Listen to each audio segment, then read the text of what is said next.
Salam alaikum. Est-ce que vous m'entendez? إن الحمد لله نحمده ونستعينه ونستغفره ونعوذ بالله من شرور أنفسنا ومن سيئات أعمالنا. من يهده الله فلا مضل له ومن يضلله فلا هادي له وأشهد أن لا إله إلا الله وحده لا شريك له وأشهد أن محمدا صلى الله عليه وسلم عبده ورسوله. يا أيها الذين آمنوا اتقوا الله حق تقاته ولا تموتن إلا وأنتم مسلمون. يا أيها الناس اتقوا ربكم الذي خلقكم من نفس واحدة وخلق منها زوجها وبث منهما رجالا كثيرا ونساء واتقوا الله الذي به تساءلون والأرحام إن الله كان عليكم رقيبا. يا أيها الذين آمنوا اتقوا الله وقولوا قولا سديدا يصلح لكم أعمالكم ويغفر لكم ذنوبكم ومن يطع الله ورسوله فقد فاز فوزا عظيما. ألا إن أصدق الكلام كلام الله وخير الهدي هدي محمد صلى الله عليه وسلم وشر الأمور محدثاتها وكل محدثة بدعة وكل بدعة ضلالة وكل ضلالة في النار. أما بعد, une seconde, Inch'Allah. Donc, je disais en cette soirée du mercredi, nous sommes le mercredi 16 Jumad al-Oula 1437 de l'Hégire, c'est-à-dire le 24 février 2016. Bi'idhnillahi ta'ala. Est-ce que vous m'entendez? Alhamdulillah. Avant de passer aux questions, Inch'Allah ta'ala, c'est à mon tour, Inch'Allah ta'ala, de vous poser quelques questions par rapport au livre, par rapport à ce livre, Inch'Allah ta'ala. Et ceux qui ont la réponse par rapport au Paltalk, par rapport au Bailux, si ce sont des frères, ils contactent les admins. Si ce sont des sœurs, ils contactent sœurs pour la réponse. Donc, la première question, il y a 4 ou 5 questions, c'est tout, parce que c'est difficile de poser des questions sur ce livre. Tellement il n'y a que des hadiths, il n'y a pas des règles comme ça. Donc, la première question, c'est par rapport... la réponse, vous les mettez sur le salon. Donc, par rapport à Osmo. Une seconde. Contrôle plus. Par rapport à Ibn al-Qayyim. Vous connaissez Ibn al-Qayyim, rahimahullah, c'est le nom de l'auteur du livre. Yani, quel est le vrai? Yani, son vrai nom, c'est quoi exactement? Avant cela, je ne permets à personne, de revenir au livre pour répondre aux 5 questions que je vais poser. Je ne permets à... je vous mets entre votre conscience et votre iman et Allah subhanahu wa ta'ala. Je ne permets à personne de revenir au livre, ni de le voir. Il répond comme ça de la tête, c'est tout. Son vrai nom, comment qu'on l'appelle? Est-ce qu'on l'appelle comme ça? Ibn al-Qayyim al-Jawziyya. Ibn al-Qayyim al-Jawziyya. Vous voyez, ce que j'ai écrit. Ibn al-Qayyim al-Jawziyya. Ou bien, ça c'est premièrement. Ou bien, comme ça. Ou bien, Ibn al-Qayyim al-Jawziyya. Vous voyez peut-être la différence entre les deux. Peut-être vous voyez et vous remarquez qu'il y a une différence entre les deux. Une seconde, je vais le mettre ici. Ibn Qayyim Jawziyya. Regardez la différence. Il n'y a ni le al-Qayyim, ni al-Jawziyya. Jawziyya direct. Ou bien, numéro 3. Ou bien c'est celui-là. Ibn al-Qayyim Jawziyya. Ibn al-Qayyim avec Jawziyya. Lahda. Ibn al-Qayyim Jawziyya. Donc cette fois, il y a Ibn al-Qayyim, il y a l'A-L, mais il n'y a pas Jawziyya, il n'y a pas le A-L. Il n'y a pas le A-L. Ou bien la dernière, copier, ou bien Ibn Qayyim al-Jawziyya. Attention, ça paraît que ça se rassemble, mais aucun des 4 ne ressemble à l'autre. Aucun des 4 ne ressemble à l'autre. En même temps, si vous trouvez qu'il y a 2 qui se ressemblent, dites-le moi. Peut-être que je n'ai pas remarqué. Les 4 ne se ressemblent pas. Ibn al-Qayyim al-Jawziyya. Ou bien Ibn Qayyim Jawziyya. On enlève al-al. Ou bien Ibn al-Qayyim, mais pas al-Jawziyya. Ibn al-Qayyim Jawziyya. Ou bien Ibn Qayyim sans al. Ibn Qayyim al-Jawziyya. Donc, Voilà les 4 à la fois. Naam. Les 4 ils sont à la fois. Je donne, Inch'Allah Ta'ala, 1 ou 2 minutes pour la réponse, Inch'Allah Ta'ala. 1 ou 2 minutes. Les admins, vous pouvez répondre après eux. Quand vous ramenez les réponses, ensuite vous pouvez dire notre avis. Notre avis, c'est ceci ou cela. Disons, je donne 1 minute. 1 minute, ça suffit, Inch'Allah Ta'ala.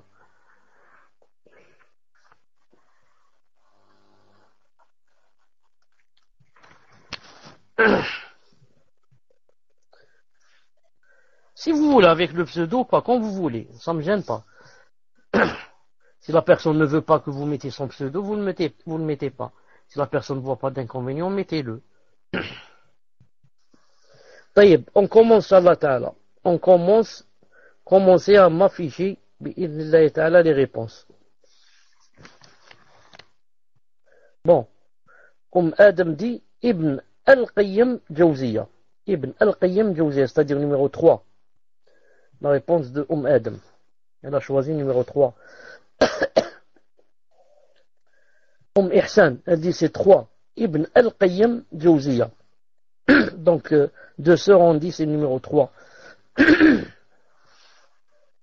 Maumox dit c'est numéro 4. Ibn Qayyim al-Jawziya. Ibn Qayyim al-Jawziya. Numéro 4. Anis dit c'est le numéro 4. Ibn Qayyim al-Jawziya. Louki 18 dit c'est le numéro 3.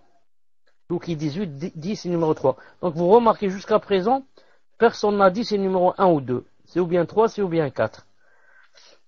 Juhayna dit c'est le numéro 3. 3. Sur Paltok, je ne lis rien. Sur Paltok, je n'ai pas de... Il n'y a personne qui écrit quelque chose. Hedia dit c'est le numéro 3. Ukhti Salafiya dit c'est le numéro 1. C'est la première fois que quelqu'un dit c'est le numéro 1. Abu Zakaria dit c'est le numéro 4. Le numéro 4. Smaïd Jazairi dit c'est le numéro 1. Numéro 1. Abu Zakaria dit numéro 4. Lina bin Salah a dit numéro 3. Isma 31 a dit numéro 4. Abu Adam 13 a dit c'est le 4. Koud 23 a dit c'est le 3. C'est le 3. Abu Wasil a dit c'est numéro 4. Islam c'est le numéro 1. Donc le 1 il n'y en a pas beaucoup. Hein. Il y a 2 ou 3 qui ont dit c'est le numéro 1. Si Layth Taymiya c'est le numéro 4. Abu An 75 c'est le numéro 4. On va écouter encore 2 réponses et on se suffit, Inch'Allah Ta'ala. Un frère me dit c'est le numéro 4. Bint Uthman dit c'est le numéro 4. Asiya dit c'est le numéro 4. Abu Turab dit c'est le numéro 4. Abu Turab dit c'est le numéro 4. Fawzan dit c'est le numéro 3. Fawzi dans le 4. Abdelaziz a dit 4. Habib a dit 4 parmi les admins. Et Contact Sœur a dit 4. Tous les admins ont dit c'est le numéro 4. Je vous donne maintenant, Inch'Allah Ta'ala, la réponse. La réponse c'est...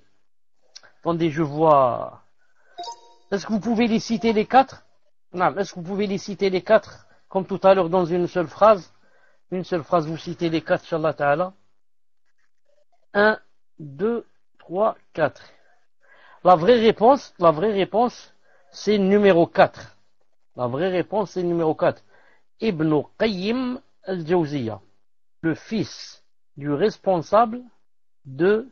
Autrefois, on a dit l'amandier, ensuite on a dit c'est pas l'amandier, c'est... Comment il s'appelle? J'ai déjà oublié. C'est pas l'amande. On avait dit... Qu'est-ce qu'on avait dit? Comment c'est le Jawz? C'est pas l'amande. Rappelez-moi, c'était quoi? Le Jawz. C'est pas le lose. Le lose, c'est l'amande. Noyer. Ça. Le noyer. Donc, on dit... Voilà, le noyer. Donc, on dit Ibn Qayyim al-Jawziya. C'est ça la vraie réponse. Les trois autres sont fausses. Maintenant, deuxième question. Deuxième question. Si maintenant, on veut se suffire seulement, on veut seulement se suffire, yani, sans dire que, yani, que l'école s'appelle Jawziya. On veut dire que seulement, c'est le fils du responsable. C'est le fils du responsable. Est-ce qu'on dit, attendez une seconde, est-ce qu'on dit, une seconde, est-ce qu'on dit Ibn Qayyim? Non. Est-ce qu'on dit Ibn Qayyim, comme je l'ai écrit ici? Non, Ibn Qayyim.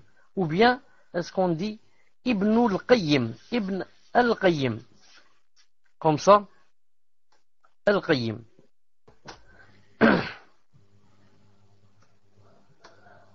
Voilà. Voilà la question maintenant. Si on, c'est pas la peine de dire Jawziya si on veut dire que c'est le fils du responsable, le fils du directeur. On dit c'est Ibn Qayyim ou bien Ibn al-Qayyim. J'attends, Inch'Allah Ta'ala, vos réponses. Contact sœur a dit 2. Abdelaziz 2. Daoud Ibn al-Qayyim 2. Juhayna 2. 2 Abu Turab 2. Anis 1. Numéro 1. Anonyme 2. Abu Junayd 2. Ibn al-Qayyim. Fawzi 2. Louki 18. On dit Ibn al-Qayyim, ça veut dire 2. Anis a choisi le numéro 1. Isma Ibn al-Qayyim, ça veut dire 2. Islam 2. Hedia 2. Donc je remarque que la plupart disent 2. Layth Ibn al-Qayyim, ça veut dire 2. Khadouj 2. Abu Zakaria 1. Abu Zakaria 1. Salafi du Sud 2. Smaïl Jazairi 2. Pour Salafia 2. Muslim 66 2. طيب, on se suffit, Inch'Allah Ta'ala, ces réponses. Minhaj Salaf 2. Safia 2. On se suffit à ces réponses, Inch'Allah Ta'ala. La réponse c'est 2. La réponse c'est 2. Ibn al-Qayyim, le fils du directeur. Car si tu dis Ibn Qayyim sans le AL, Ibn Qayyim tout court, ça veut dire fils directeur. Fils directeur. Ça ne peut pas marcher. C'est le fils du directeur. Ibn al-Qayyim. Naam. طيب. Troisième question. Est-ce permis d'aimer autrui d'un amour fou? Est-ce permis d'aimer autrui d'un amour fou? J'attends la réponse. Est-ce permis que quelqu'un s'éprenne d'une autre personne d'un amour fou? Est-ce permis? Contact sœur, non. Fawzi, non. Abu Turab, non. Anonyme, sans associer Allah. Oui, sans associer Allah. Contact sœur, non. Muslim, pas permis. Mamoux, non. Abu Yunus, oui, c'est permis. Islam, non. Abu Junayd, non. Tasnim, non. Adam, non. Donc vous remarquez, la plupart disent non. Jusqu'à présent, 2 ont dit oui. Jazairi, Ismail, non. Hedia, oui, car ce n'est pas contrôlable. Ihsan, non. 3 ont dit oui. Isma, oui, mais il faut les mettre en restant chaste. Juhayna, non. Minhaj Salafi, oui, mais à condition. Layth, naam, sous certaines conditions. Mon col, non. Isma, et ne pas se le dévoiler. Taïb, donc, on a eu la plupart des réponses. Islam, non. Abdel Hadi, interdit. C'est pas seulement non, c'est interdit. Donc, vous voyez, il y a déjà la plaque rouge. La plaque rouge avec au milieu blanc. Minhaj Salafi, Hafid Minhaj Salafi, ne pas aimer au point de désobéir à Allah. Donc c'est permis. Ça veut dire ne pas aimer au point de désobéir. Ça veut dire si je désobéis pas, c'est permis d'après toi, Hafid. Ben Salafiyoun, non. Permis sans aimer plus que Allah son prophète. Aimer dans licite, ne pas le dire avant le mariage, Allahu alam. Saniya Kenza. Taïb, j'attends une dernière réponse et je vous donne la réponse. Une dernière réponse. Bint Bashir, non. Ça suffit. Salafi al-Jazairiya, oui, tant que l'amour n'est pas égal à celui d'Allah. Abu Zakaria, non. Donc maintenant, c'est moi qui vous donne la réponse. Inch'Allah ta'ala, c'est moi qui vous donne la réponse. La plupart d'entre vous ont dit non. Quelques-uns, 4 ou 5 ont dit oui, et une personne ou deux ont dit avec des conditions.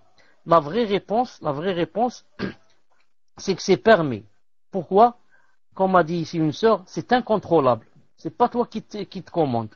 Ça vient de soi-même, tu peux pas te contrôler. Mais c'est permis sous condition. Et ça, c'est la question qui va venir maintenant. Quelle est la condition? Quelle est la condition qu'il faut qu'elle soit? Parce que ça, c'est quelque chose d'incontrôlable. C'est quelque chose, c'est pas toi qui te contrôle, tu dis je veux aimer ou je ne veux pas. Ça rentre dans le cœur, ça s'appelle l'amour faux. Si ça se contrôlait, ce serait pas l'amour faux. Mais maintenant que ça se trouve dans le cœur, quelle est la condition nécessaire? C'est ça la question. J'attends votre réponse, Inch'Allah Ta'ala.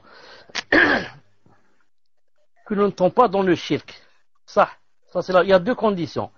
On m'a dit à condition de ne pas le dévoiler, ne pas dire à la personne, ne pas tomber dans le haram. Naam. C'est ça la condition. Condition de ne pas le désobéir à Allah. Ça. Et à condition de ne pas le dévoiler. Je ne dis à personne, et encore plus, je ne dis pas à la personne, l'autre personne, de laquelle je me suis éprise, pour ne pas faire tomber la personne dans le haram. Sans associer, sans associer et sans le dévoiler. Deux conditions. Sans associer et sans le dévoiler. Voilà. Il faut le dissimuler dans le cœur, ne pas le révéler à l'être. Exactement. Maintenant, la dernière question ici, dans ce domaine, la condition nécessaire, ne pas mettre cet amour même qu'on l'a, et ne pas le dévoiler. Exactement. Maintenant, autre question, c'est quoi la meilleure solution pour les deux qui se sont épris l'un de l'autre? C'est quoi la meilleure solution pour les deux qui se sont épris l'un de l'autre? Abu Turab, le mariage. On n'a pas vu pour les amours mieux que le mariage. Quelqu'un ici, Anis, dit, on a vu, je crois, que Taymiya avait permis aussi qu'on lui ramène pour le voir, mais on n'a pas vu le dernier. C'est pas Ibn Taymiya, c'est Ibn al-Qayyim. C'est Ibn al-Qayyim, rahmatullahi ta'ala, qui a dit ça, mais dans un autre livre. Bi'idhnillah subhanahu wa ta'ala. C'est tout ce que j'ai comme question, parce que, comme j'ai dit, ce livre, ça parlait surtout de sentiments, et il n'y avait pas comme ça des règles précises et concises. Si vous voulez, Inch'Allah ta'ala, on commence les questions. Si vous êtes prêts, bi'idhnillah subhanahu wa ta'ala. Assalamu alaikum wa rahmatullahi wa barakatuh. Je ne sais pas si le frère Mahmoud est là. Sinon, je vais attaquer la première question le temps qui prennent les questions. Taïb, donc je te laisse la place. Assalamu alaikum wa rahmatullahi wa barakatuh. Donc nous allons commencer par la première question, le cher. Donc question d'une sœur qui demande, question sur la prière, j'ai prié derrière mon fils et lors du soujoud, je n'ai pas entendu le takbir, ce qui fait qu'il en était à sa deuxième sajda, les tashahhud, et moi j'en étais encore à la première sajda. Je me suis donc empressé de faire la deuxième sajda et j'ai continué avec lui le tashahhud. Est-ce correct? Barakallahu fik. Donc je répète. Donc la personne dit, j'ai prié derrière mon fils et lors du soujoud, je n'ai pas entendu le takbir, ce qui fait qu'il en était à sa deuxième sajda et tashahhud, et moi j'en étais encore à la première sajda. Je me suis donc empressé de faire la deuxième sajda et j'ai continué avec lui le tashahhud. Est-ce correct? Barakallahu fik ya sheikh wa jazakallahu khayran. Tfaddal ya sheikh. Bismillahirrahmanirrahim, wassalatu wassalam ala ashraf al-mursalin. Justement, c'est comme ça qu'on fait. Quand on est guidé avec quelqu'un, c'est quelqu'un qui nous guide dans la prière. Ensuite, par exemple, on n'a pas entendu qu'il s'est relevé, par exemple. On est dans le soujoud, on n'a pas entendu qu'il s'est relevé. Ou bien, on était distrait, ou bien quelque chose comme ça. Non. Qu'est-ce qu'on fait? On rattrape ce qui nous a manqué tout seul jusqu'à rattraper la personne, jusqu'à rattraper celui qui nous guide. exactement comme ici dans ce cas. Donc elle était dans le sujoud, lui, il a déjà levé la tête et a dit Allahu Akbar et il est maintenant dans le deuxième sujoud. Ensuite la personne remarque. Elle dit subhanallah, il est dans le deuxième sujoud, ou peut-être qu'il s'est même levé. Donc, moi j'ai fait seulement une sajda. Qu'est-ce que je fais? Je remarque qu'il s'est levé, je peux pas me lever, il me manque une sajda. Qu'est-ce que je fais? Je fais la sajda tout seul. Je fais la sajda, ensuite je m'assois, naam. S'il n'y a pas de tashahhud à faire, je me lève. S'il y a un tashahhud à faire, je le fais et je le fais vite et je le rattrape. Donc, comme dit Cheikh Ibn Uthaymin, rahimahullah, il dit il faut rattraper dans les choses où il nous a dépassé bi'idhnillah subhanahu wa ta'ala. Tfaddal pour une autre question. Ensuite, il y avait une autre chose. Une personne m'avait posé ou l'a écrit pour dire qu'elle voulait les questions-réponses, elle voulait les écrire. Genre QR, questions-réponses. Il y a déjà ça. Il y a des sœurs qui font QR, mais par audio. Et celle-là, elle veut faire, manuscrit. Elle veut faire, écrire les questions-réponses. J'ai pas pu lui répondre parce que j'ai pas trouvé sa lettre. J'ai pas trouvé son mail. Je l'ai lu, mais je l'ai pas trouvé pour lui répondre. Donc, demander la permission, je lui dis que je permets, à condition d'enlever le surplus. Le surplus, ça veut dire, les choses qui n'ont pas, par exemple, rapport avec le cours. Genre, vous m'entendez, genre, est-ce que vous êtes là, genre, Fawzi, est-ce que tu as mangé ou tu n'as rien mangé aujourd'hui? Tout ça, il faut les enlever, bi'idhna subhanahu wa ta'ala, et ne laisser que ce qui a rapport avec le cours, bi'idhnillahi ta'ala. Tfaddal. Naam, jazakallah khairan ya Cheikh.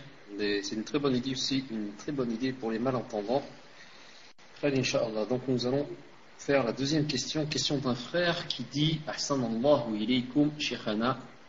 Mon frère était marié avec une femme non musulmane avec laquelle il a eu 3 enfants. Ils ont divorcé car il avait fait ses zina.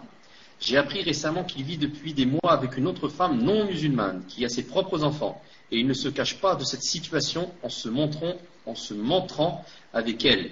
Les personnes de ma famille lui ont dit de se marier avec elle pour rendre halal sa situation. Comment dois-je agir avec lui sachant qu'il n'accepte pas mes nasiha? Hayakumullah ya Cheikh ainsi que les admins.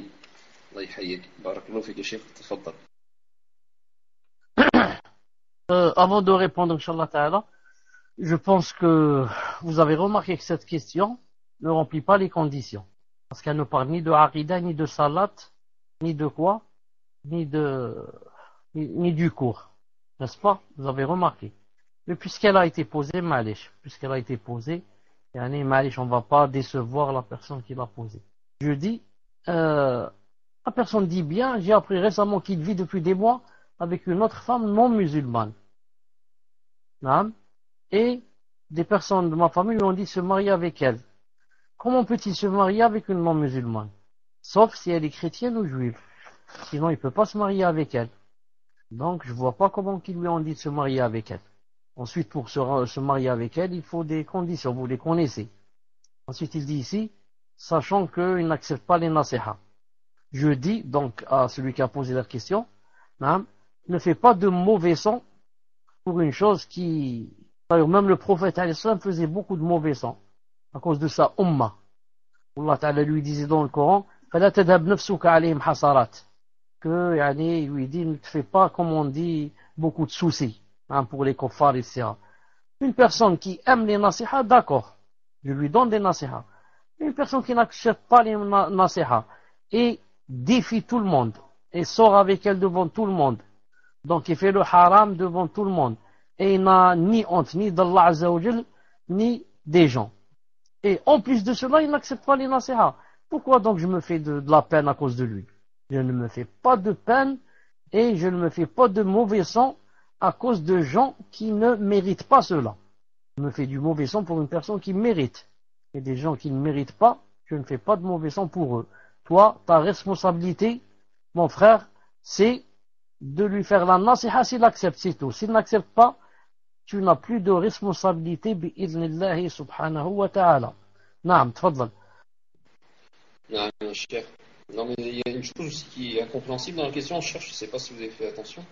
C'est que la première, il a divorcé parce qu'il a fait zina avec elle, mais bon, la deuxième, il fait la même chose. Donc c'est un peu, c'est pas très logique, mon frère, Inch'Allah. Donc on va passer à la troisième question. Question d'une sœur qui dit, Hafidhakumullah et Cheikh, la question est, est-ce qu'au paradis, si Allah nous permet d'y rentrer, Allah Azza wa Jal nous permet d'y rentrer, nous ferons des ibadah, jeûnes, prières, barakallahu fikum, qu'Allah vous préserve ainsi que les admins. Fadal Cheikh, wa jazakallahu khayran.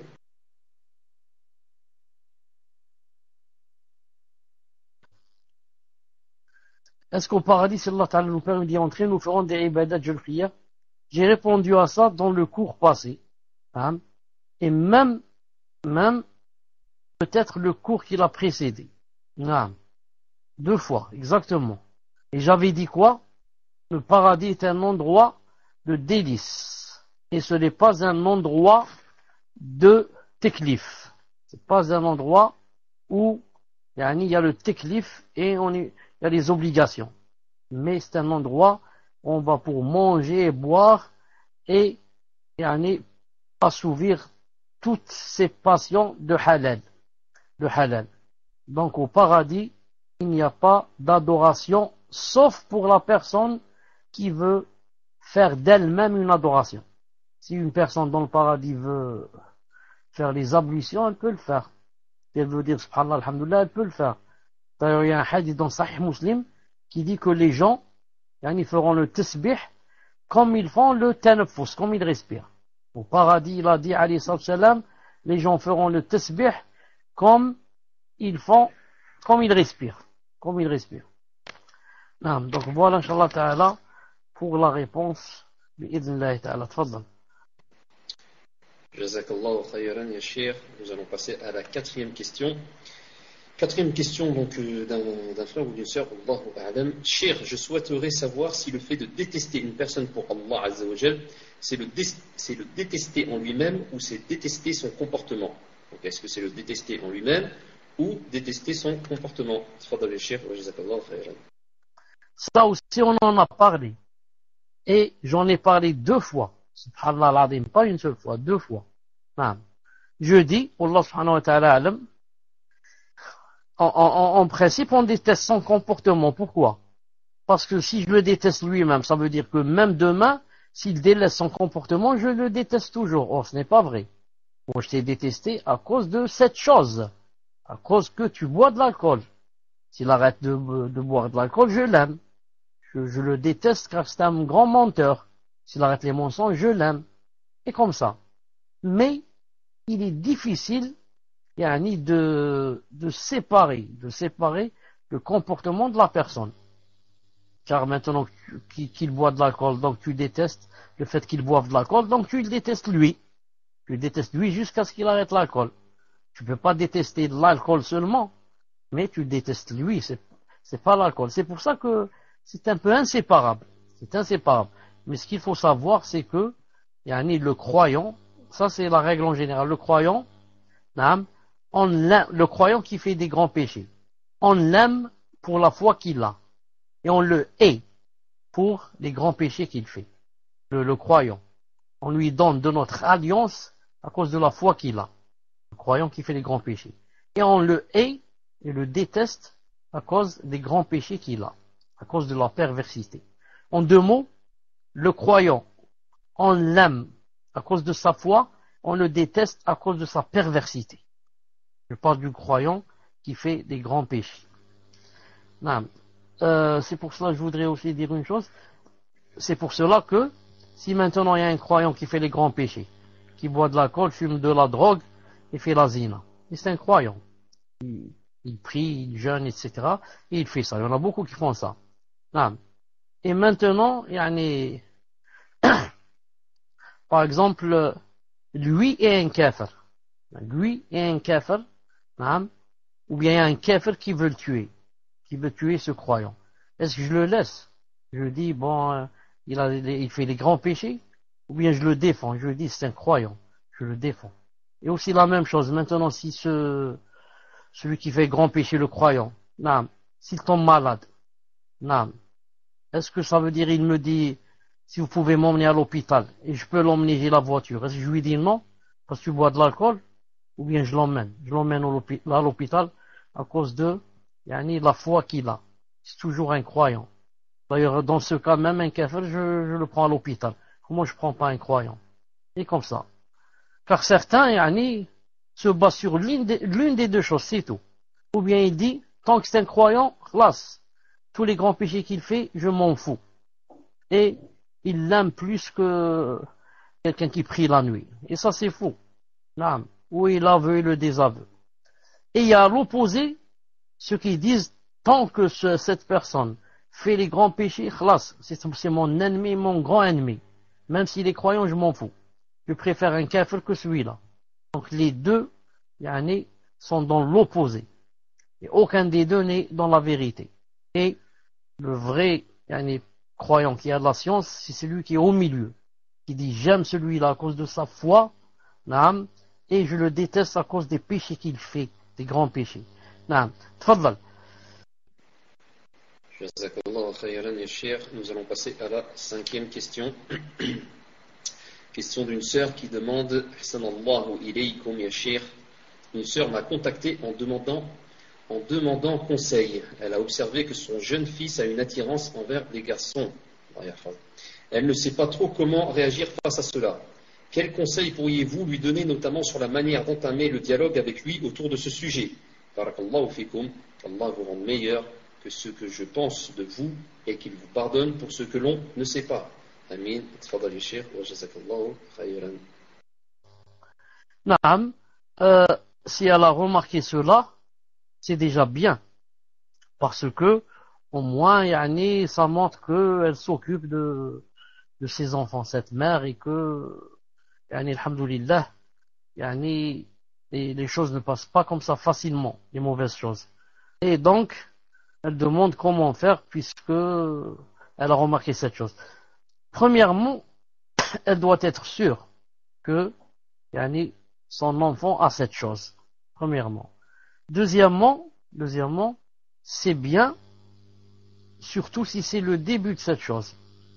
Toute chose et tout mal qui est dans son début, est facile à cerner, bi'idhnillah subhanahu wa ta'ala. Plus facile à cerner que de laisser la chose, empirer, jusqu'à ce que ça devienne une habitude dont on ne peut, s'en passer. Et comme c'est au début, Inch'Allah Ta'ala, bi'idhn azza wa jal, avec des doigts, ça donnerait, Inch'Allah Ta'ala, un résultat. Donc, ensuite, là, cette maman pourrait choisir entre deux choses.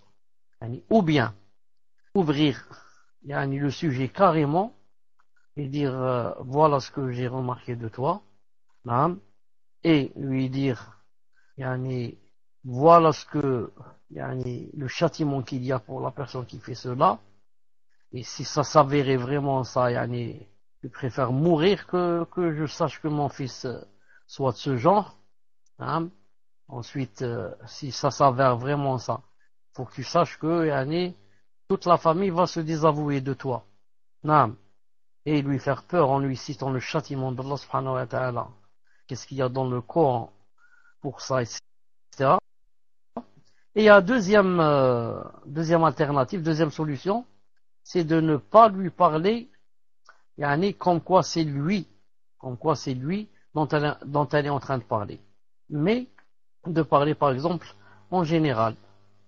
Et de dire, voilà par exemple les grands péchés. Par exemple, il y a le shirk billah subhanahu wa ta'ala. Et il y a par exemple la calomnie à ceci, et elle arrive à ça. Et elle dit, il y a aussi par exemple ce qu'on appelle l'homosexualité.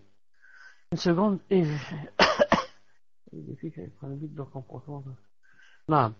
Il y a, elle cite aussi ce péché, et elle fait semblant qu'elle ne sait pas que par exemple il a rapport avec cette chose. Et elle explique et essaye de lui faire peur, et elle voit. S'il continue toujours, il faudrait qu'elle lui dise dans la deuxième fois. La deuxième fois, elle le prend et lui dit, voilà, moi je croyais que tu étais quelqu'un d'intelligent, Tout ce que je disais la fois passée, c'était pour que tu comprennes. Et maintenant, j'ai des preuves indubitables que tu es toujours sur le mauvais chemin, etc. Et là, yani, elle commence à lui faire peur, bi'idhnillah subhanahu wa ta'ala, et yani, essayer de le menacer. Yani, si elle voit qu'il n'y a pas d'autre solution, il faudrait qu'elle le menace, yani, qu'elle et son père, etc., yani, ils vont faire une réunion familiale, etc., et voir si, je ne sais pas quoi faire avec lui, s'il le jeter dehors, ou bien s'ils doivent aller déposer plainte au commissariat, ou bien même pour lui faire peur, même s'ils font pas cela. C'est un peu comme Sulayman alayhi salam, quand les deux femmes se sont disputées chez lui, pour leur enfant, chacune d'elles dit c'est mon enfant. Qu'est-ce qu'il a dit? Il a dit donnez-moi un couteau que je le coupe en deux. Alors qu'il n'allait pas faire ça. Et juste pour leur faire peur. Et c'est la même chose. Ils peuvent dire que on va faire ceci, cela, même s'ils ne vont pas le faire, pour lui faire peur, bi'idhnillah subhanahu wa ta'ala. Non, puisse Allah subhanahu wa ta'ala aider. Que Allah subhanahu wa ta'ala aide cette sœur, non, les machakil, les problèmes dans les familles, ça n'en finit pas. Tfadal. Amin, jazakallah khayran, cher. Nous allons passer à la 6e question. Donc, 6e question d'un frère ou d'une sœur, Allahu a'lam. Donc, il demande qu'Allah vous récompense pour votre enseignement ainsi que les admins. Ma question se porte sur la prière. Lorsque l'on récite une sourate dans une prière obligatoire et qu'il y a une prosternation, doit-on se prosterner et reprendre où on en était de la lecture du Coran, ou faire comme s'il n'y avait pas de prosternation? Y a-t-il une différence dans le cas d'une prière surérogatoire? Pour que je comprenne bien la question, je vais la relire. Ma question se porte sur la prière. Lorsqu'on récite une sourate dans une prière obligatoire et qu'il y a une prosternation, doit-on se prosterner et reprendre où on était de la lecture du Coran, ou faire comme s'il n'y avait pas cette prosternation? Y a-t-il une différence dans le cas d'une prière surérogatoire? Je dis, Inch'Allah ta'ala, et ça c'est une règle, il faut la prendre une fois pour toutes, et alhamdoulilah, ça vous enlèvera beaucoup de problèmes. C'est quoi? C'est que la prosternation, quand on est en train de prier et il y a une prosternation, sujoud, que ça soit dans la prière ou dans le Coran. Je suis assis en train de lire du Coran, il y a une prosternation. Ou bien je suis en train de prier et j'arrive à un verset où il y a une prosternation. Dans les deux cas, la prosternation n'est pas obligatoire. Si tu te prosternes, tu as des récompenses pour t'être prosterné. Si tu ne te prosternes pas, tu n'as pas de péché pour ne pas être prosterné. Et c'est valable pour la prière obligatoire et surérogatoire. Comme c'est valable pour la lecture du Coran sans prière. Non. Qu'est-ce qui reste dans cette question? Et maintenant, si jamais quelqu'un dans la prière ou bien hors prière est en train de lire du Coran et arrive à une prosternation, qu'est-ce qu'il fait? Il lit la prosternation et se prosterne. Ensuite, quand il se relève, il termine, il continue le verset qui vient après le verset de la prosternation. Parce que pour se prosterner, il a lu un verset. Quand il termine juste le verset où il y a prosternation, il continue. Il se relève et continue. Naam. Tfadal. Naam, jazakallahu khayran, cher. Donc nous allons passer à la question suivante, question numéro 7, question d'un frère qui avait déjà posé sa question, mais il revient vers vous. Donc il dit, cher, je me permets de réitérer ma question sur un cours du mal et le remède, sur l'amour d'Allah Azza wa Jal, avec plus de détails, Inch'Allah, car je n'ai pas eu la réponse escomptée. Est-ce que se raser les poils du cou sans toucher au reste de la barbe peut courroucer Allah Azza wa Jal? En fait, je voudrais savoir si les poils du cou font partie de la barbe. Barakallahu fikum. Fadal cher wa jazakallahu khayran. Naam, une question pareille, il faut dire que c'est difficile. Pourquoi? Parce que il faudrait, comme on dit, une image. Pourquoi? Je ne sais pas, d'après le frère qui pose la question, Naam. Où commence le cou, justement? Où commence-t-il? Naam. Donc, je ne sais pas, yani, la barbe, si elle fait partie du cou ou pas. Ce qu'il faut savoir, c'est que la barbe fait partie du visage, et ensuite, le menton, et il y a sous le menton. Sous le menton de l'homme, il y a la barbe. Ensuite, cette barbe va jusqu'à ce qu'elle arrive à, comment il s'appelle l'endroit là où, dans le cou, hein, il y a un endroit comme ça, comme un os, qu'on peut toucher. La glotte. Je ne sais pas si, hein, c'est quelque chose qu'on peut toucher dehors. Hein. Donc la barbe du visage va jusque là. Maintenant, s'il veut dire par le cou plus bas, ça fait pas partie la pomme d'Adam. Voilà, comme ils disent la pomme d'Adam, exactement. Je parlais de ça. Hein. Et maintenant, s'il parle du cou, il veut dire à droite et à gauche du cou, ou un peu plus bas, jusqu'à presque le début de la poitrine. Tout ça, ça n'a rien à voir avec la barbe. C'est pour ça que je dis à la personne, il faudrait que je vois, parce qu'il est possible que chacun de nous est en train de viser une partie du corps. Le frère dit entre les épaules et la tête. Entre les épaules et la tête. J'essaie de comprendre ce que ça veut dire entre les épaules et la tête. Entre les épaules et la tête. La nuque. Entre les épaules et la tête, qu'est-ce qu'il y a? Moi, je ne sais pas ce qu'il y a. Il faut que je touche d'abord pour voir ce que j'ai entre les épaules et la tête. Qu'est-ce que j'ai? Il y a le cou. Entre les épaules et la tête, il y a un cou. Voilà, s'il voudrait, Inch'Allah Ta'ala, prendre le micro pour nous expliquer, alors yatafaddal bi'idhnillahi Ta'ala. Donc, Akhi Fawzi, est-ce que tu peux voir ça sur Paltalk ou là sur Bailux, s'il est sur Bailux, voir s'il peut prendre le mic pour expliquer à Cheikh ce qu'il veut nous dire. Donc, nous allons passer à la question suivante, le temps de voir cela, Inch'Allah. Donc, question numéro 8.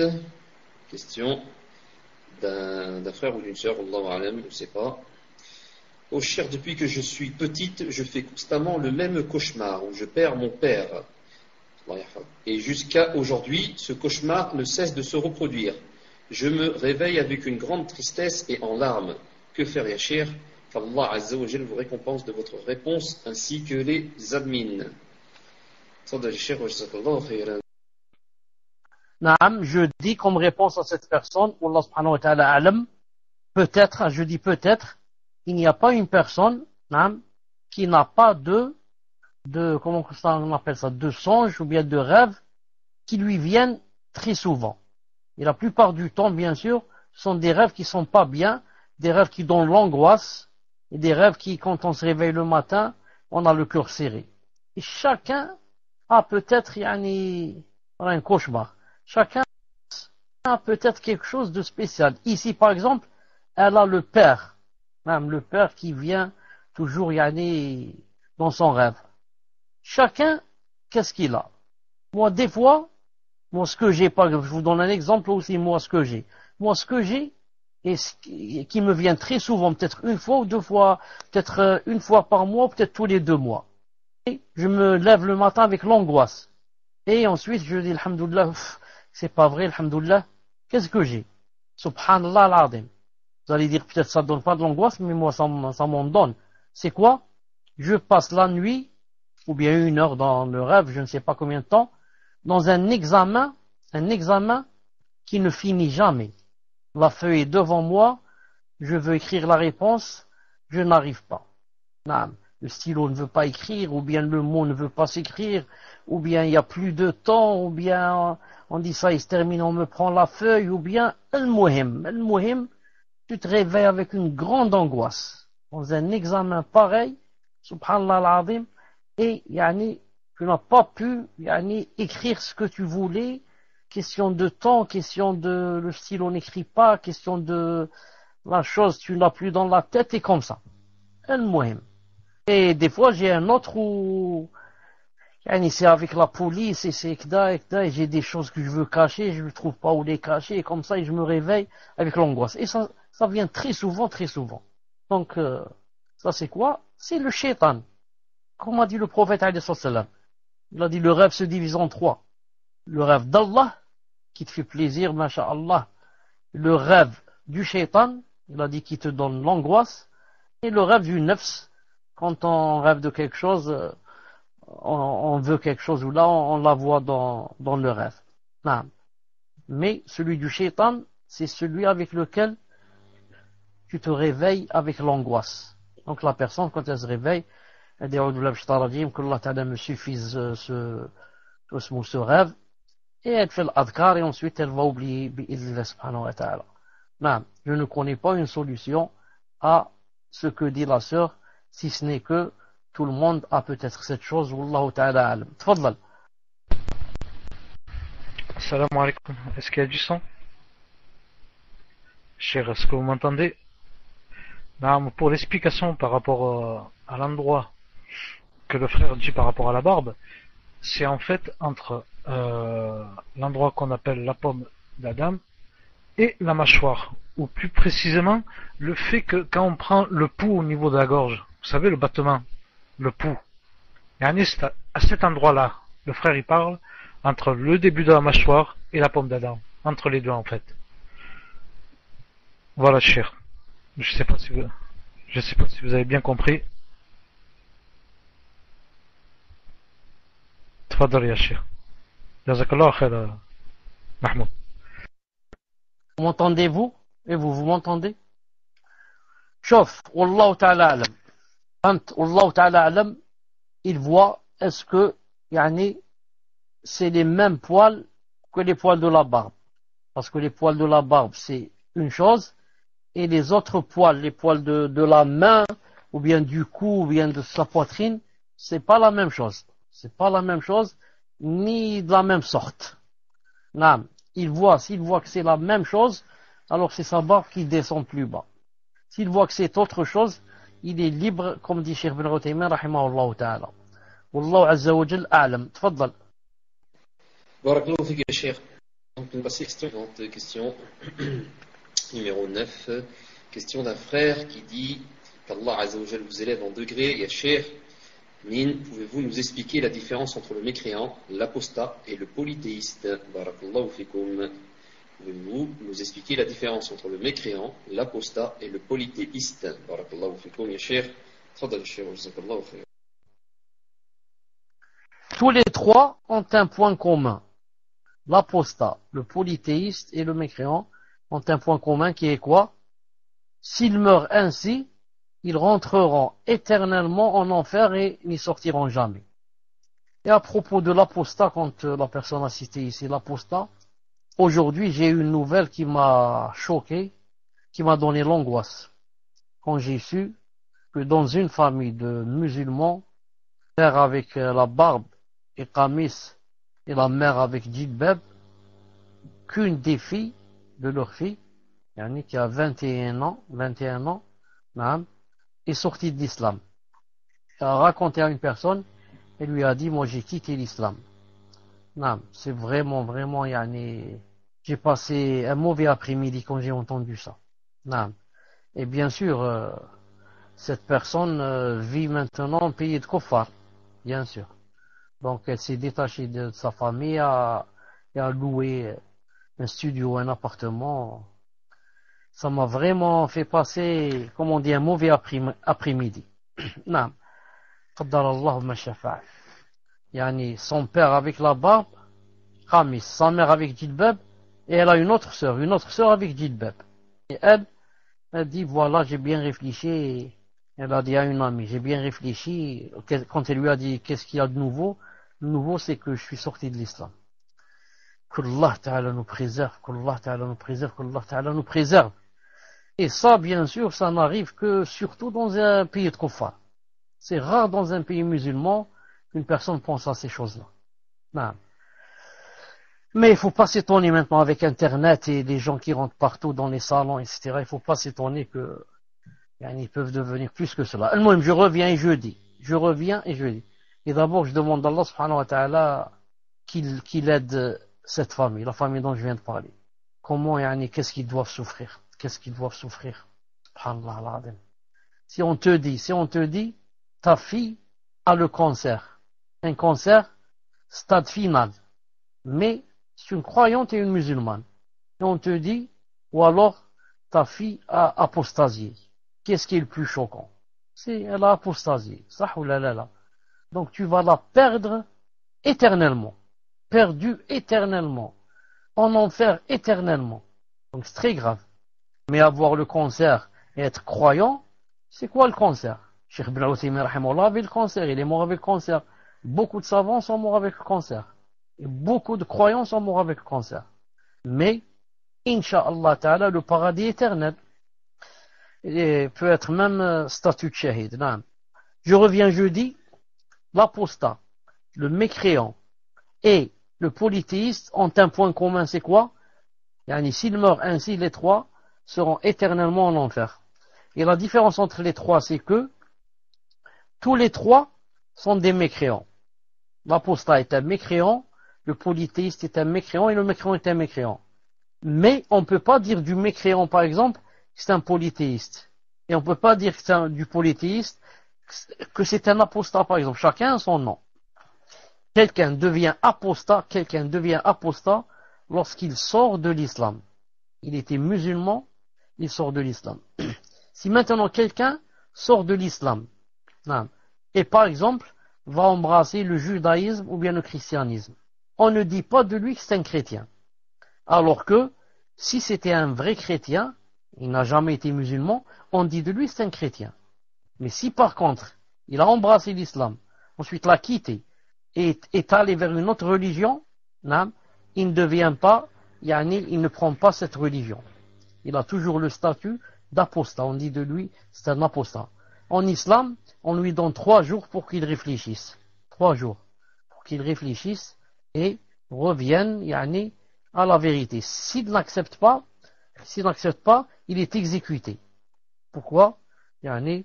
Pour avoir quitté l'islam, alors qu'il a eu cette grande faveur que beaucoup de gens n'en ont pas.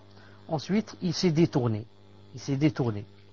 C'est pour cela que, par exemple, en islam, c'est permis de se marier avec une chrétienne. En islam, c'est permis de se marier avec une chrétienne. Maintenant, si, après s'être marié avec cette chrétienne, par exemple, elle rentre en islam. Donc, c'est masha'Allah. Et maintenant, imaginez qu'un jour, elle apostasie. Elle dit, moi je reviens à ma première religion, christianisme. Dans ce cas, il ne peut plus rester avec elle. Pourquoi? Parce que elle n'est plus chrétienne. Pour être chrétien, il faut l'être de nature, si je puis dire. C'est pas de nature, mais avant de rentrer dans l'islam. Quand tu es chrétien, tu es chrétien. Et maintenant, après avoir embrassé l'islam, et tu sors pour redevenir chrétien, tu ne deviens plus chrétien. Tu deviens apostat. C'est pour ça qu'il n'a plus le droit maintenant de vivre avec cette femme, alors que si elle était restée chrétienne et n'était pas rentrée en islam, il aurait pu vivre avec elle toute sa vie. Toute sa vie. Ce n'est pas obligé pour lui qu'elle devienne musulmane. Mais comme j'ai dit, à condition que, si elle devient musulmane, elle ne le quitte pas. Donc l'apostat, c'est quelqu'un qui quitte l'islam pour aller vers une autre religion, ou bien, après l'exécution de l'apostat, il va en enfer, éternellement en enfer. Ça, c'est pour l'apostat. Quant au mécréant, maintenant, quelle est la différence entre le mécréant et le polythéiste? Tout polythéiste est mécréant. Et pas tout mécréant est polythéiste. Tout polythéiste est mécréant. Et pas tout mécréant est polythéiste. Je donne un exemple. Quelqu'un qui insulte Allah Ta'ala. C'est qui? C'est un mécréant. Ça, polythéiste. Mais c'est pas un polythéiste. Il a insulté Allah Subhanahu wa Ta'ala. Ou bien il a craché sur le Coran. Ou bien il a jeté le Coran dans les toilettes. Celui-là, c'est pas un polythéiste. C'est un mécréant. Mais, polythéiste, ça veut dire, adorer quelqu'un avec Allah. Ça c'est un exemple du polythéisme. Adorer quelqu'un avec Allah subhanahu wa ta'ala. Or celui-là, quand il a craché sur le Coran, ou bien l'a jeté avec ses pieds, ou là, il n'a pas adoré quelqu'un avec Allah. Donc c'est seulement un mécréant. C'est pas un polythéiste. Mais tout polythéiste est mécréant. Et pas tout mécréant est polythéiste. Donc la règle, tout polythéiste est un mécréant. Car il va être éternellement en enfer. Mais pas tout mécréant est polythéiste. La preuve, celui qui jette le Coran dans les toilettes, c'est un mécréant. Mais c'est pas un polythéiste. Il n'a pas adoré un autre avec Allah. Non. Wallahu ta'ala alam. Tfaddal. Jazakallahu khayran, cher, c'est très clair. Barakallahu fik. Donc nous allons passer à la 10e et dernière question. Question d'un frère qui demande: nous avons vu lors d'un cours précédent que la musique a des conséquences sur la foi du musulman. Je viens de réussir le concours d'instituteur et je suis à présent en formation pour une période de 2 ans. Dans le cadre de cette formation, on nous apprend des chansons contenant de la musique avec différents instruments. Tout ceci dans le but de les mettre en pratique sur le terrain. Ma question, Yachir, est en tant que musulman, comment dois-je me comporter lors de ces cours? Puis-je y participer ou pas? Dans le programme scolaire, il y a la musique, puis-je l'enseigner ou pas? Merci, Yachir, de m'éclairer sur ces questions, qu'Allah nous guide dans le droit chemin et nous accorde le firdaus. Amin. Le prophète sallallahu alayhi wa sallam a dit que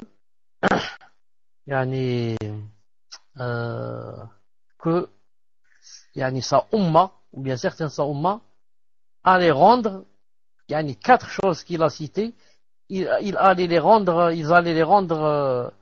licites, alors qu'ils sont illicites. Il a cité entre autres, il a dit al-ma'azif. Le ma'azif, c'est les instruments de musique. Il a dit ma umma va les rendre halal. Certains de ma umma, bien sûr. Ils sont les pervers, pas les vrais croyants. Al-Muhim. Et Abdullah ibn Omar, une fois, radiyallahu ta'ala anhu, Abdullah ibn Omar, voilà le hadith: il y aura des gens dans ma communauté qui vont rendre licite l'adultère, la soie, le vin et les instruments de musique. Rapporté par Bukhari dans son Sahih, numéro 5590. 5590. Donc qu'est-ce qu'il a dit? Ils vont rendre licite. Donc ce n'est pas licite. Qu'est-ce qui n'est pas licite? L'adultère, la soie pour l'homme, le vin et les instruments de musique. Donc et aussi Abdullah ibn Omar radiyallahu ta'ala anhu a dit, plutôt une fois, il marchait et il a vu quelqu'un en train de jouer de la flûte, en train de jouer sur la flûte. Qu'est-ce qu'il a fait? Il a mis ses doigts dans ses oreilles et a changé de chemin. Comme on dit par exemple, il a traversé le trottoir par exemple pour aller de l'autre côté et a mis ses doigts sur ses oreilles, ou là dans ses oreilles. Quand ils ont dépassé, il était avec quelqu'un, quand ils ont dépassé le berger avec sa flûte, il a dit à Nafi', il lui a dit, ou l'autre lui a demandé pourquoi tu as fait comme ça. Il lui a dit justement, une fois j'étais avec le prophète sallallahu alayhi wa sallam et on est arrivé devant quelqu'un qui jouait de la flûte et j'ai vu le prophète sallallahu alayhi wa sallam faire ainsi, c'est-à-dire mettre les doigts dans la tête et changer, par exemple de trottoir, et s'éloigner de la personne. Donc ça c'est pour une flûte. Une flûte. Qu'en est-il pour la guitare, le piano et je ne sais pas qu'est-ce qu'il y a maintenant, mille et une choses qu'on ne connaît pas. Al-Muhim, donc celui qui a posé la question, il a dit on nous apprend des choses concernant la musique avec différents instruments. Tout ceci est là. Ensuite il a posé la question: puis-je y participer ou pas? Je dis bien sûr que tu ne dois pas participer. Bien sûr que tu ne dois pas participer. Maintenant, si tu peux participer en mettant les doigts dans tes oreilles, ça c'est autre chose. Donc dans ce cas, à quoi ça sert? Je participe et ensuite je vais mettre mes doigts dans les oreilles. Et ensuite, supposons que tu participes et que tu mettes les doigts dans les oreilles, supposons. Ensuite, demain, quand tu vas travailler, on va t'obliger à ce que quoi? À ce que tu apprennes aux enfants de la musique. Et si tu n'apprends pas, il y a l'inspecteur qui va venir, etc. Donc, tu n'as pas de solution, bi'idhnillah subhanahu wa ta'ala, qu'une seule. Et cette solution, c'est quoi? Cette solution, c'est que le croyant, toujours voit au loin et très loin. Ça veut dire quoi? Ça veut dire, avant de commencer un stage, avant de chercher un métier, je dois bien, demander est-ce que ce métier, ce stage, cette fonction, est-ce qu'elle est conforme avec ma charia ou pas? Si elle est conforme, alhamdulillah. Si elle n'est pas, je n'avance pas. Je n'avance pas du tout. Non. Donc, je dis à ce frère, si tu sais que tu ne peux pas assister, tu peux ne pas assister à ces cours, et que ensuite tu peux ne pas enseigner la musique tout en étant enseignant. Tout que Allah. Mais si tu sais qu'on va te forcer à enseigner la musique, naam, dès maintenant je te dis, Akhi, tu n'as pas d'autre solution que de délaisser ça pour Allah subhanahu wa ta'ala, et que quiconque délaisse une chose pour Allah, Allah lui donne mieux que cela. Car après, quand tu vas enseigner la musique aux enfants, tu vas le faire 10 ans, 15 ans, 20 ans, ensuite un jour tu vas mourir. Et quand tu vas mourir, eux, les enfants auxquels tu as enseigné, naam, tous les péchés qu'ils vont faire en écoutant de la musique et en eux aussi, quand ils vont transmettre la musique et comme ça, tous les péchés arriveront à la tombe. Toi, tu es mort et les péchés qui arrivent. Subhanallah al-Azim. Normalement, quand je fais moi, quand je suis dans ma tombe, je voudrais que ce soit les récompenses qui arrivent. Si par exemple, j'ai laissé un Coran dans la mosquée, j'ai acheté un Coran, je l'ai laissé dans la mosquée. Chaque personne qui va le lire, je suis dans la tombe et les récompenses arrivent. Alhamdulillah, je dis Masha'Allah. Mais maintenant, imagine, la personne est dans la tombe coincée, avec l'obscurité, les mashakil, l'angoisse, les problèmes, et nakiri munkar et ensuite les péchés commencent à venir pour d'autres gens. C'est pas moi qui les ai faits. Ce sont eux qui les ont faits, mais j'en étais la cause. C'est moi qui leur ai appris. Donc je partage avec eux, je partage dans le sens où j'ai la même chose qu'eux. Naam. À chaque fois qu'il y a péché, un péché pour eux, un péché pour moi, un péché pour eux, un péché pour moi. Car c'est moi qui étais la cause. Qu'Allah subhanahu wa ta'ala t'aide et te fasse une solution. Tfaddal. Barakallahu fik, Cheikh, pour toutes ces réponses et pour le temps que vous nous accordez. Ok, bah écoutez, c'est fini pour moi. Il n'y a plus de questions sur le cours. Donc je vous laisse le mic. Barakallahu fik, Cheikh. Il reste encore 5 minutes. Si tu as une ou deux autres questions. Si tu n'en as pas, eh ben, on va se rencontrer samedi, Inch'Allah ta'ala. Tfaddal. Eh bien, ça tombe bien, Cheikh, parce qu'il y a 2 personnes qui sont venues me voir en PV, dont un frère. Ah, Mskin. Donc, s'il peut me renvoyer sa question, parce que j'ai fermé le PV, donc je n'ai plus sa question. Afri, si tu peux me renvoyer ta question. Donc, il y avait une autre personne qui est venue me voir, qui avait une question aussi, donc je vais vous la lire. Donc, c'est hors cours. J'ai une question, mais je ne pense pas. En fait, donc la personne demande comment se passe la garde des enfants par l'ex-mari dans le foyer d'une kafira. Donc elle demande est-ce qu'on peut laisser ses enfants avec son ex-mari qui est avec une mécréante. Voilà, cher, comment faire car elle a ses enfants qui sont avec son ex-mari dans le foyer d'une non-musulmane. Que doit-elle faire? Que doit-elle faire? C'est très dangereux. C'est très dangereux que nos enfants soient vivent avec leur père qui vit avec vit avec une kafira qui ne connaît ni Allah Ta'ala ni l'islam, qui peut-être à 100% ou 80% est contre. Naam. Donc il risque d'être influencé par elle. Et il y en a qui détestent vraiment et qui sont vraiment islamophobes au point où ils font des efforts pour dévier les enfants, pour qu'ils ne deviennent pas musulmans et pour qu'ils ne soient pas sur la droiture. Ils veulent leur faire des choses, leur apprendre des choses et comme ça. Donc, toute personne qui a des enfants, chez quelqu'un qui n'est pas musulman, qu'elle fasse bien attention car c'est une amana. C'est une amana dont on sera questionné demain devant Allah subhanahu wa ta'ala. Il va te dire ton enfant c'est comme de la pâte à modeler. Non, la pâte à modeler, tu peux en faire ce que tu veux. Qu'est-ce qu'il dit cela sur dire en sachant qu'elle a parlé à ma petite de casser des os de poulet et faire un vœu. Ainsi je sais qu'il consomme de la gloire et de la graine. Vous voyez donc, Elle lui a dit, tu casses tes os de poulet et tu fais un vœu. Donc regardez, elle lui apprend le shirk. Donc elle lui apprend la aqida. Cette femme, donc, est en train d'apprendre aux enfants de cette sœur la aqida. Au lieu de lui apprendre l'aqida tahawiyya, ou bien le wasitiyya, ou bien thalathat al-usul, elle lui apprend quoi? La aqida du shirk. Voilà, casse un os et fait des vœux, et tu seras exaucé. Et l'enfant, bien sûr, va croire que ça c'est vrai. Et la même chose, donc la personne consomme de l'alcool et de la drogue. Je disais, les enfants, c'est comme de la pâte à modeler.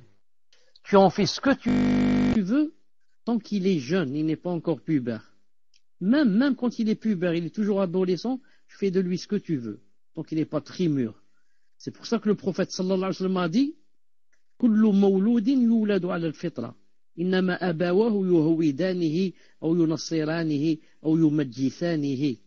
Kama tuntiju al-bahimatu, bahimatan jam'a, hal tuhissuna minha min jad'a. Comme ça, il a dit, sallallahu alayhi wa sallam, ensuite il a lu le verset. Donc, il a dit que Allah Ta'ala a créé les enfants, chaque nouveau-né est créé d'après la prédisposition naturelle. C'est-à-dire, il a été créé que, il reconnaît en son fort intérieur Allah Subhanahu wa Ta'ala, et si on le laisse comme ça, il va aller directement sur la droiture. Il a dit, mais ce sont ses parents. Qu'est-ce qu'ils font? Il a dit qu'ils le rendent même chrétien, ou bien juif, ou bien mazdéen.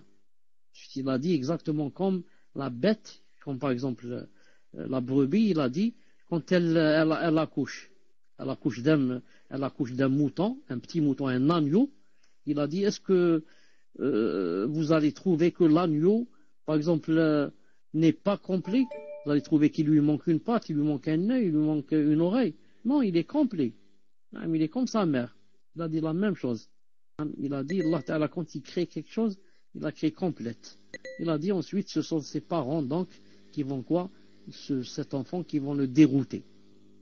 Donc maintenant, imagine, on laisse les enfants chez les kuffars. C'est sûr qu'ils vont les dérouter. Ensuite, c'est une grande responsabilité devant Allah subhanahu wa ta'ala. Maintenant, si vraiment cette sœur n'a pas d'autre solution, c'est la loi, par exemple, qui lui impose cette chose, et qu'elle est obligée de les laisser là-bas, au moins, sa responsabilité, c'est quoi? C'est que, quand elle les reprend, de leur faire le lavage cérébral, et de lui dire que voilà Allah ce qu'il a dit, son prophète ce qu'il a dit, tout ça c'est faux, voilà le tawhid, et c'est difficile que Allah subhanahu wa ta'ala vous aide. Tfaddal. Non, mes chers, qu'Allah lui facilite. Donc, ya cher, nous allons passer à la question d'un frère, ça fait de plusieurs fois qu'il vient me voir, qu'Allah lui facilite, et donc ça tombe bien puisque vous prenez les questions hors cours ce soir pour la dernière partie. Donc ce frère demande qu'Allah vous récompense, j'ai un problème d'analyse, c'est-à-dire je comprends lentement un message. Dans la classe, ma tête prend beaucoup de temps pour comprendre un message, et même dans la prière, je prends du temps pour comprendre les choses que je dis dans la salat, par exemple, en prononçant des formulations pendant la prosternation, il faut que je répète cela plusieurs fois pour ensuite la comprendre. J'aimerais savoir si vous avez des remèdes pour moi dans la sunna ou dans le Coran, de même que toute personne se trouvant dans ce salon, sa solution sera la bienvenue. Donc je vous mets ça à l'écrit, ya cher. Dans la classe, ma tête prend beaucoup de temps. Je comprends lentement un message. Dans la classe. La classe, sûrement, il part de l'école, Wallah alam.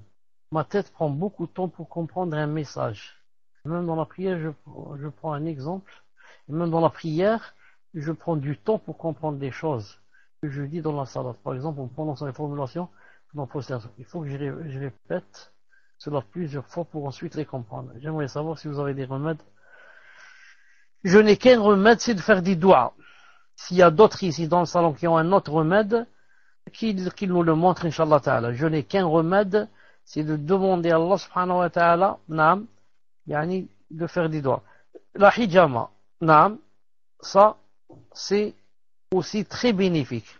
La hijama, c'est aussi très bénéfique pour cette chose-là, pour ceux qui ont l'oubli, ceux qui ont des difficultés pour apprendre le Coran, pour la concentration.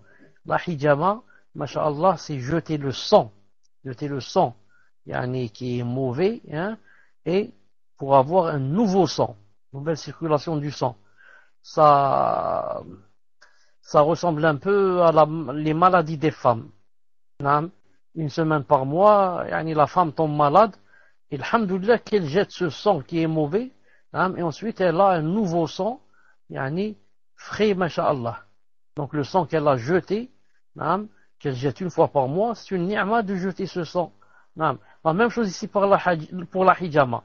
Sauf que ici, c'est toi qui yani, cherche à jeter ce sang, afon. Ce n'est pas comme chez la femme qui le jette obligatoirement. Ici, c'est toi qui vas de toi-même yani, pour jeter le mauvais sang et avoir une nouvelle circulation du sang. C'est très important et très bénéfique, Inch'Allah Ta'ala, pour yani, la concentration et ce qui a rapport avec yani, l'oubli et pas l'oubli. Naam, tfadlal. Jazakallah khayran, cher. Donc nous allons passer à la question suivante. Question qui m'a été envoyée par le frère Fawzi. Question d'une sœur qui demande Ahsanallahu ilaykum ya cher, et qu'Allah vous raffermisse ainsi que les admins et les auditeurs. Est-ce que le fait que nos péchés sont effacés avec les actes de repentir, comme la tawba, le hajj, la hijra, le ramadan, signifie que ces actes ne seront pas dans notre livre le jour du jugement? Barakallahu fikum ya cher, wa jazakallahu khayran. Est-ce que le fait que nos péchés sont effacés avec les actes de repentir comme la tauba, le hajj, signifie que ces actes ne seront pas dans notre livre le jour du jugement? Barakallahu fikum. Naam. Le hadith authentique dit que la tauba tahdamu ma qablaha. La tauba, naam, elle annule ce qui l'a précédé. Ça devient une nouvelle page. Ce qui était écrit est effacé. Aucune trace, bi'idnillah subhanahu wa ta'ala. Aucune trace. Naam. Donc ça c'est une ni'ma d'Allah subhanahu wa ta'ala. C'est pour ça dans le hadith du hajj, qu'est-ce qu'il a dit? Il a dit Raja'a kaman waladatu ummu. Il a dit, celui qui va au hajj et il le fait convenablement bien sûr, il revient, il a dit, comme un nouveau-né. Est-ce qu'un nouveau-né a quelque chose yani, qu'il a déjà fait et qui se trouve toujours avec lui? Rien. Non, il n'a rien, il n'a jamais fait quelque chose. La même chose quand quelqu'un fait tauba. C'est comme il n'a jamais fait cette chose, bi'idhnillah subhanahu wa ta'ala. Voilà, Inch'Allah ta'ala, Mahmoud, on arrête ici, Inch'Allah ta'ala. Sauf si tu as une autre question qui est à côté de toi, pas loin. Tfadlal, la dernière. Tfadlal. Naam, cher, donc ce sera la dernière. Donc voilà, notre cher frère Ibrahima nous renvoie ça. Allahumma barak wa alayka salam ya akhi karim. Cher, une précision, qu'Allah Ta'ala vous élève en degré et vous préserve. Pouvez-vous nous éclairer sur ce point? J'ai lu que certains savants, comme Cheikh Al-Bani, rahimahullah, est d'avis qu'il n'y a pas de différence entre les deux, c'est-à-dire entre le mécréant et le mushrik. Il utilise notamment des versets de Surat Al-Kahf pour prouver cela. C'est également l'avis de Ibn Hazm, rahimahullah, wallahu a'lam. Tfaddal Cheikh, wa jazakallahu khayran. Naam, c'est vrai. Et tout à l'heure, j'allais citer, ensuite je me suis dit, c'est pas important. C'est l'avis de Cheikh Al-Albani, rahimahullah ta'ala, que que être mushrik ou bien kafir, c'est la même chose. Mushrik et kafir, c'est la même chose, et que l'un se dit pour l'autre. L'un se dit. Moi, je dis, ça c'est vrai, dans le sens où c'est la même chose dans le jugement. C'est-à-dire éternel, yani, yawm al-qiyamah, dans le feu. Mais ils ne sont pas les mêmes dans les actes. Pourquoi? Car le polythéiste, yani, est lui-même mécréant. Alors que pas tout mécréant est polythéiste. L'exemple de tout à l'heure. Je peux faire quelque chose de mécréance sans faire quelque chose de polythéisme. Alors que si je fais du polythéisme shirk, ça veut dire que j'ai fait de la mécréance. Mais l'avis de Cheikh Al-Albani rahimahullah ta'ala est connu, il a cité le verset sur le Kahf où Allah ta'ala لولا إذ دخلت جنتك قلت ما شاء الله لا قوة إلا بالله إن تراني أنا أقل منك مالا وولدا. Et l'autre, il a dit dans l'autre verset un peu un peu en avant, il a dit لولا إذ دخلت جنتك قلت ما شاء الله.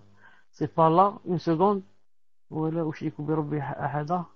C'est lorsqu'il dit ولا أشرك بربي أحدا. Ensuite, il lui a dit أكفرت بالذي خلقك من تراب ثم من نطفة ثم سوك رجلا. Donc ici, il a dit أكفرت. Et ensuite, il a dit ولم أشرك بربي أحدا. Donc, il a cité أكفرت, mécréance. Ensuite, il a cité ولم أشرك. Je ne fais pas d'association. Il a dit, donc, puisqu'il a cité ici كفرت, kofr, mécréance. Ensuite, il a cité, en parlant du kofr, il a dit, je ne devais pas associer. Il a dit, donc, le kofr, c'est l'association. Alors que, on peut trouver une solution à ce qu'a dit Cheikh Al-Albani en disant que, puisque toute association, c'est du kofr. Donc, il est possible que cette personne-là a employé d'abord le mot kofr, ensuite a voulu montrer quel genre de kofr elle a fait. Elle a fait l'associationnisme, polythéisme. C'est pour ça qu'elle a cité enfin, à la fin, elle a cité le polythéisme. Pour dire que tout polythéisme, c'est de la mécréance. Car le polythéisme, se trouve sous la mécréance. C'est la mécréance est globale, et entre autres, elle contient du polythéisme, du shirk. Donc il est possible que la personne voit une branche. Donc il est possible que la personne ait parlé d'abord de la mécréance, ensuite elle a expliqué que voilà quel genre de mécréance j'ai fait du shirk. Wallahu azza wa jal a'lam. Subhanak Allahumma bihamdik, ashhadu an la ilaha illa ant, astaghfiruka wa atubu ilayk. On se rencontre samedi bi'idhnillahi ta'ala. Assalamu alaikum wa rahmatullahi wa barakatuh.